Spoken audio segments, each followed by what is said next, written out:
കത്തോലിക്ക സഭ ഇന്ന് വിശുദ്ധ ബൊനവെഞ്ചറിന്റെ തിരുനാൾ ആഘോഷിക്കുകയാണ്. അദ്ദേഹത്തിന്റെ ജീവിതം വിശ്വാസികൾക്ക് എന്നും പ്രചോദനം നൽകുന്ന ഒന്നാണ്. ഫ്രാൻസിസ്കൻ സന്യാസ സഭയുടെ തകർച്ചകൾ ഒഴിവാക്കി അതിനെ ഒന്നിപ്പിച്ച് പ്രവർത്തനങ്ങൾ മുൻനിർത്തിയ അദ്ദേഹം ഫ്രാൻസിസ്കൻ സഭയുടെ രണ്ടാം സ്ഥാപകൻ എന്നാണ് അറിയപ്പെടുന്നത്. AD 1221 ഇറ്റലിയിലെ ബാഗ്നോറോജിയ എന്ന ഗ്രാമത്തിൽ ജുവാനി ദി ഫീൽസ് മരിയ റെറ്റല്ല ദമ്പതികളുടെ മകനായാണ് അദ്ദേഹം ജനിച്ചത്. ഒരു നിർജീവ അഗ്നിപർവ്വതത്തിന്റെ മുകളിൽ വട്ടത്തിൽ സ്ഥിതി ചെയ്യുന്ന ഒരു പാലം വഴി മാത്രം പ്രവേശിക്കാനാകുന്ന അപൂർവമായ ഒരു ഗ്രാമമായിരുന്നു അത്. കുട്ടിക്കാലത്ത് മാരകമായ രോഗം ബാധിച്ച അദ്ദേഹത്തെ വിശുദ്ധ ഫ്രാൻസിസ് അസീസിയുടെ മധ്യസ്ഥ പ്രാർത്ഥന വഴിയാണ് ദൈവം അത്ഭുതകരമായി സൗഖ്യമേകിയത്. 1238 ഫ്രാൻസിസ്കൻ സഭയിൽ ചേർന്ന ബൊനവെഞ്ചർ തുടർ പഠനത്തിനായി പാരീസിലേക്ക് പോയി. അവിടെ ദൈവശാസ്ത്രത്തിലെ മറ്റൊരു അതികായനായ വിശുദ്ധ തോമസ് അക്വിനാസിന്റെ സമകാലികനായി അദ്ദേഹം മാറി. പാരീസ് സർവകലാശാലയിൽ ഇരുവരും ഒരേ സമയം പ്രൊഫസർമാരായി സേവനമനുഷ്ഠിച്ചിട്ടുണ്ട്. വിശുദ്ധന്റെ അസാധാരണമായ ആത്മജ്ഞാനവും പാണ്ഡിത്യവും കണക്കിലെടുത്ത് സഭ അദ്ദേഹത്തിന് സെറാഫിക് അധ്യാപകൻ എന്ന പദവി നൽകി ആദരിച്ചു.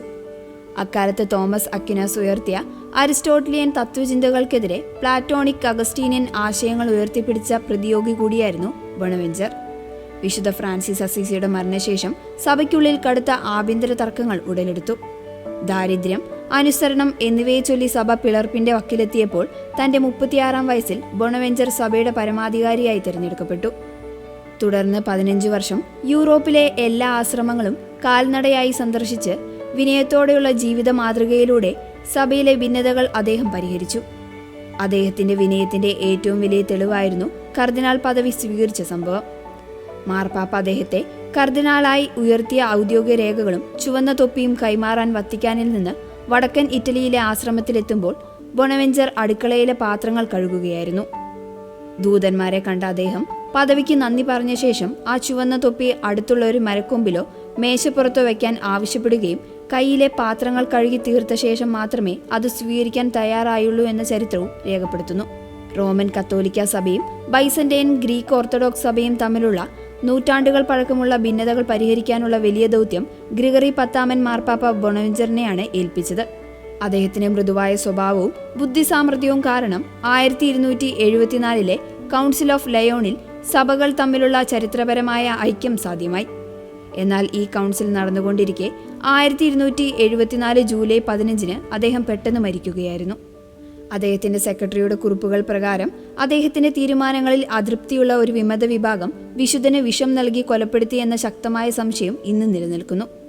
മരണമടഞ്ഞ് 1060 വർഷങ്ങൾക്ക് ശേഷം ഭൗതിക ശരീരം പുതിയ ദേവാലയത്തിലേക്ക് മാറ്റാനായി കല്ലറ തുറന്നപ്പോൾ അദ്ദേഹത്തിന്റെ ശരീരം ജീർണിച്ചിരുന്നുവെങ്കിലും തലയും സംസാരിക്കാൻ ഉപയോഗിച്ച നാക്കും ജീവനുള്ളതുപോലെ ചുവപ്പ് നിറത്തിൽ പൂർണ്ണമായും അവശേഷിക്കുന്നത് കണ്ട ജനങ്ങൾ അത്ഭുതപ്പെട്ടു.